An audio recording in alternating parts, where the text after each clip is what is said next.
વાત હવે રાજકોટના એક ઠગ દંપતીની કહેવત છે કે લોભિયા હોય ત્યાં ધુતારા ભૂખે ન મરે। આ કહેવતને સાચી ઠેરવતો કિસ્સો સામે આવ્યો રાજકોટમાંથી, જે 80 લોકો સાથે આ દંપતીએ છેતરપિંડી આચરી, પરંતુ અંતે પોલીસ પકડમાં આવી ગયા। પરેશ સોલંકી અને તેની પત્ની નીરુ સોલંકી નામના દંપતીએ પંચશીલ સહકારી મંડળી નામનું સખી મંડળ ચાલુ કર્યું હતું, જેમાં આસપાસની મહિલાઓને 3 થી 8% સુધીના વળતરની લાલચ આપી। આરોપી પરેશનો સાળો એજન્ટ બનીને ગ્રાહકો સુધી લાવતો। થોડા દિવસ વળતર આપ્યા બાદ દંપતી એકાએક 7 મહિના પહેલા રફુચક્કર થઈ જતા લોકોને છેતરાયાની જાણ થઈ।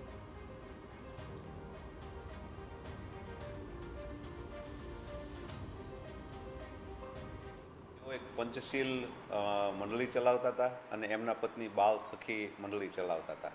એ અન્વયે એ લોકો પાસેથી પૈસા લેતા હતા અને પૈસાની અંદર 5 થી 8% વળતર આપવાની એને લાલચ આપતા હતા। એ રીતે ધીરે ધીરે લોકો પાસે પૈસા લઈ અને પોતાની પાસે રાખી અને એ લોકોને આપતા હતા એવી લાલચ આપી હતી।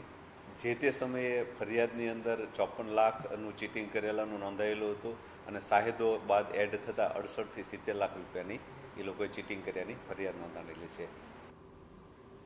પોલીસ તપાસમાં સામે આવ્યું કે દંપતીને દેવું થઈ જતા આ સ્કીમ શરૂ કરી હતી, તેમજ વળતર ચૂકવવાના સમયે ઉછીના રૂપિયા લઈ ચૂકવણી કરતા। અત્યાર સુધીમાં દંપતીએ 80 જેટલા લોકોને નિશાન બનાવ્યા હતા, જેમાં મોટાભાગની મહિલાઓ હતી, તેમજ છેતરપિંડીની રકમનો આંકડો 70 લાખ સુધી પહોંચ્યો છે। આ આંકડો હજુ પણ વધી શકે છે। હાલ પોલીસે બંનેની ધરપકડ કરી છે। દંપતીનો ભોગ બનનાર લોકોને પોલીસનો સંપર્ક કરવા અપીલ કરી છે।